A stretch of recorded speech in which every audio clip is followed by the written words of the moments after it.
All right, so Metal Gear Solid Delta is a video game that I am looking forward to heavily because as a major fan of Metal Gear Solid 3, I am a an uber fan of this game, and I just love the idea of a properly done remake.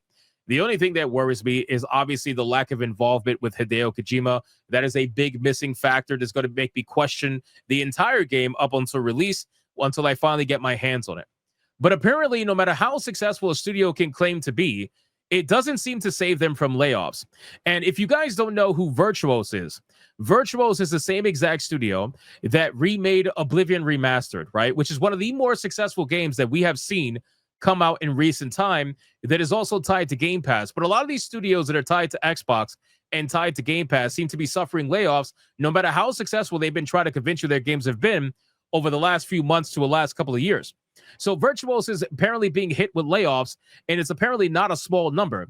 Virtuos, the studio behind Elder Scrolls 4 Oblivion Remastered and Metal Gear Solid Delta, is being hit with mass layoffs. First reported by Gauthier Andres, 300 people, or 7% of the company's workforce, are set to be let go across various locations in the United States, Asia, Europe, and 3 branches in France. 300 people are going to be losing their jobs. So almost 10% of the company's workforce. This is a pretty big number for a company like this. And you have to wonder, why is that happening, right? Why is this happening? They have had successful games. There is no doubt that Oblivion Remastered is 100% a successful game. But some of the things you have to remember is that they have to share that money many which ways through, right? They have to share that money a little bit with Bethesda. They have to share that money, obviously, with Steam, because a lot of the sales came from Steam. They have to share that money. They get 30% taken from Steam right off the bat. So even though the game seemed like it was a pretty big success, I don't know if it was a big enough success to be able to prevent something like this. On top of their other games that they've released as well have been pretty good, but not exactly super big hitters, right? So no matter what, Xbox, Game Pass, Microsoft, Sony, Nintendo, all these companies are trying to convince you, more so Sony and Xbox, because Nintendo, they're not really going to lay people off. It's against their culture, really, in Japan. They'd rather try to force you to quit. But Sony and Xbox, they are constantly, every single day, trying to convince you and their investors that their companies are super profitable, right?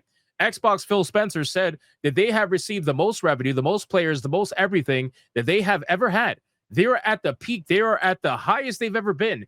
And yet, for some reason, they're firing thousands upon thousands of people. So at some point, you have to wonder, is it really the truth, or is this just a complete lie? But in any case, Andres says that the layoffs will initially target China, but will impact other areas as well. He added that regarding the successful Oblivion remaster, Virtuals had a policy of overspending on quality, along with a royalty-free contract. That contract had no bonuses tied to the game's success, likely leaving money on the... so that is a big problem. That is a big problem. So they had a royalty-free contract. That means that even if Oblivion Remaster was super successful, they will not accrue any royalties for that success. That's rough, right? That's rough. That contract had no bonuses tied to the game's success, so they left money on the table. The result, teams put under severe strain for a purely showcase game whose profitability is to be questioned, he said via translation. You gotta be stupid to have a contract that's royalty-free. You gotta be stupid. I mean, at this point, I think they just wanted to be the person who said that they remade Oblivion. I think that's what it is. I think they cared more about having that on their resume than they did actually making a ton of money from it. Because to have a contract like that on a game like Oblivion that you must know is going to be massively successful, my God, whoever was in the negotiating table for that particular situation, they failed.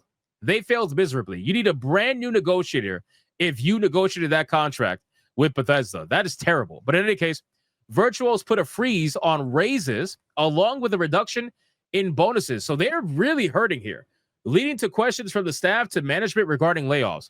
Upon news of the layoffs, Andres said that a strike is taking place at Virtuals Leon to protest the layoffs and protect the future capacity of the branch. Okay, so hold on. Hold on. This is worse than I thought. So Virtuos is hurting so bad to the point where they're actually having strikes trying to fight against the layoffs, and they're freezing raises, reducing bonuses, the money is drying up. This is very interesting to me. This is very interesting to me. It was also mentioned that the studio has been moving towards more generative AI use. Oh my God, here we go. Here we go. So it seems like Microsoft's strategy of firing hundreds of employees and replacing them with AI is going to be something that's going to be incorporated by Virtuos as well. This is going to be a big problem, man. I'm telling you, this is going to be a huge problem. Virtuos is probably firing these people thinking that they can replace them with AI. Whether that's true or not, I guess it's to remain to be seen. But it seems like that's going to be a big problem.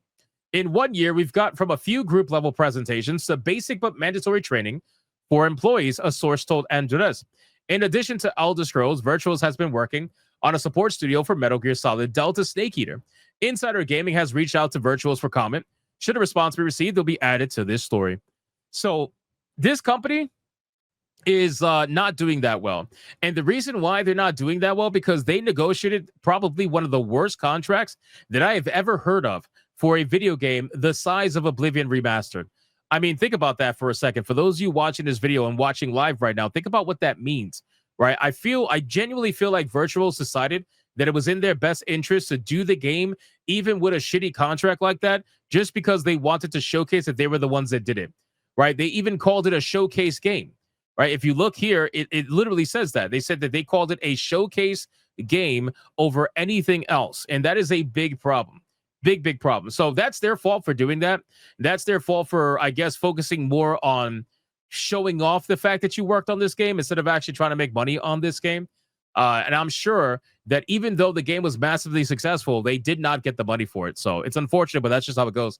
So again, this proves that no matter what the perception of success is, and no matter what the PR firms that work for these studios try to tell you, they'll tell you they're all successful. They literally all do. They tell you they're all successful. Every game that comes out on Game Pass, they tell you is successful. XYZ players engaged, all this nonsense.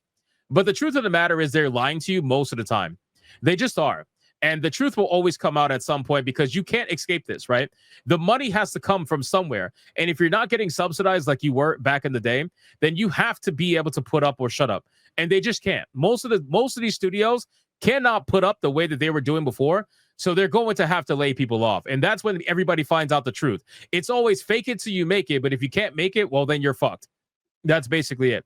So you guys can let me know in the comments what you think about this. I really hope it doesn't affect Metal Gear Solid Delta. If Virtuos is enacting more generative AI use, I have to wonder how much of it they might have used for Metal Gear Solid Delta. I was already a little bit sussed about Delta just because, again, like I said, no Hideo Kojima. This is not made from the same people who made Snake Eater initially. So this is just a remaster. And sure, you might think that might be easy if they just follow the original game, but we all know that's not how it works, unfortunately. So we'll see what ends up happening with Metal Gear Solid Delta and how this game is affected. I'm hoping it's not affected in any negative way. Pre-release press right now around the game says that it's good, but they do that for every game, so we really don't know. So we'll see what ends up happening. Leave a comment down below. Let me know what is going on and your thoughts for this particular game. Do you think Metal Gear Solid Delta is going to be affected? Or do you think everything is going to be perfectly fine with this game and we should be, good to go? Whatever that may be, let me know in the comments. If you enjoyed the video, consider giving me a like, and I'll see you guys on the next one.